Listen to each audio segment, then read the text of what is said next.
मध्य प्रदेश की ग्वालियर, मुरैना और खंडवा लोकसभा सीट पर मंथन के बाद शनिवार को जारी हुई कांग्रेस प्रत्याशियों की सूची और उसके बाद शुरू हुए अंदरूनी विरोध के चलते कांग्रेस के ग्वालियर जिला अध्यक्ष ने घोषणा की है कि लोकसभा चुनाव बाद वह पार्टी को इस्तीफा देकर रिटायरमेंट ले लेंगे। जिलाध्यक्ष के बयान के बाद कांग्रेस में हलचल मच गई है, जबकि कांग्रेस प्रत्याशी प्रवीण पाठक का कहना है कि कहीं कोई विरोध नहीं है, हम एकजुटता के साथ चुनाव मैदान में हैं। ग्वालियर चंबल संभाग की 4 लोकसभा सीटों में से मुरैना और ग्वालियर की सीट पर शनिवार को कांग्रेस ने अपने उम्मीदवारों के नाम का ऐलान कर दिया है, लेकिन इसके साथ ही प्रत्याशियों के नाम को लेकर पार्टी के अंदरूनी गिले शिकवे सामने आ रहे हैं।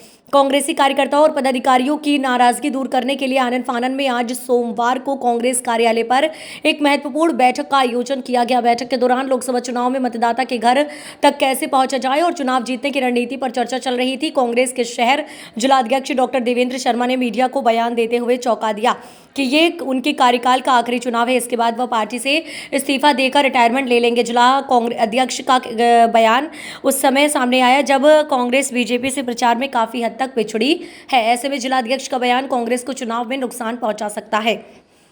जिलाध्यक्ष के बयान को लेकर कांग्रेसी प्रत्याशी प्रवीण पाठक ने शायराना अंदाज में कहा कि वो वहां हमसे रूठे बैठे हैं, उन्हें क्या पता हम बेकसूर बैठे हैं। मैं लोकतंत्र पार्टी का सिपाही हूं और हमारी पार्टी में सबको अपनी बात कहने का अधिकार है, कहीं कोई विरोध नहीं है। वहीं बीजेपी के लोकसभा प्रत्याशी भरत सिंह कुशवाहा को विधानसभा चुनाव में हार का स्वाद चखा चुके हैं।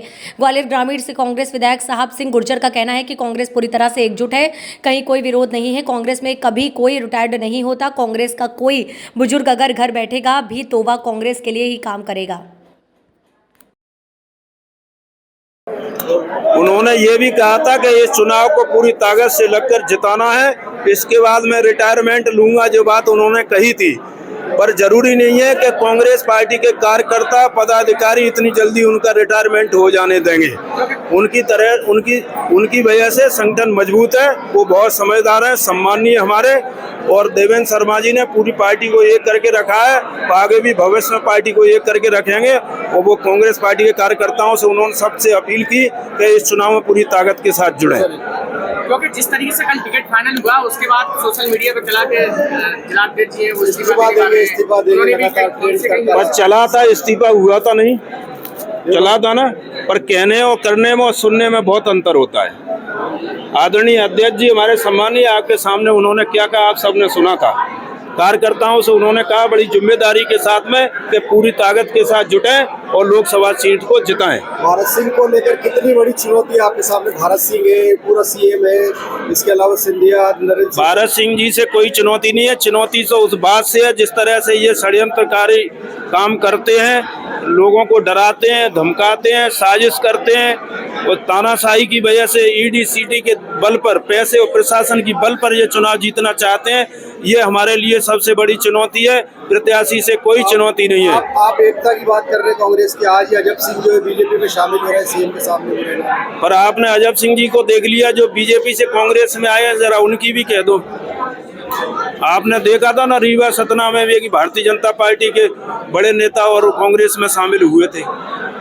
परिणाम को और अभी जस्ट आपने देखा था भारतीय जनता पार्टी के कार्यकर्ताओं ने इसी कार्यालय पर अभी 5 मिनट पहले कांग्रेस ज्वाइन की थी। साहब सिंह जी, चुनाव परिणाम को लेकर क्या उम्मीद है इस बार आपको? परिणाम बहुत अच्छे आएंगे, हमें जनता पर भरोसा है, पूरा विश्वास है, क्योंकि मैंने विधानसभा का चुनाव लड़ा था। मैं जानता हूं कि जनता कांग्रेस पार्टी के पक्ष में है, और भारत सिंह के चुनाव को जनता ने अच्छी तरह देखा है कि वो कैसे लड़ते हैं, और कांग्रेस पार्टी बिल्कुल निश्चित तौर पर इस जनता का विश्वास भारत सिंह से उठ चुका है, और वही जनता, वही मतदाता दोबारा लोकसभा में चुनाव हराने का काम करेगी।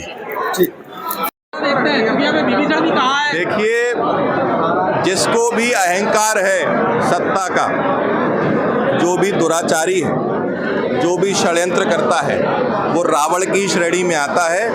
और जो लोग रावण की श्रेणी में आते हैं या रावण के द्वारा किए गए तथ्यों को करते हैं, वो राम भक्त कैसे हो सकते हैं? आनंद फानन में बैठक भाई, टिकट होने के एक दिन बाद बैठक बुलाई है, इसको आनंद फानन नहीं कहते हैं। बताया जा रहा है कि कुछ ऐसे भी कार्यकर्ता नेता भी हैं जो टिकट की घोषणा होने के बाद भी स्थिति की बात मीडिया में चल रही थी, ऐसा कुछ? ये सोशल मीडिया जो है, ये वर्चुअल दुनिया है, रियल दुनिया से बहुत दूर हैं।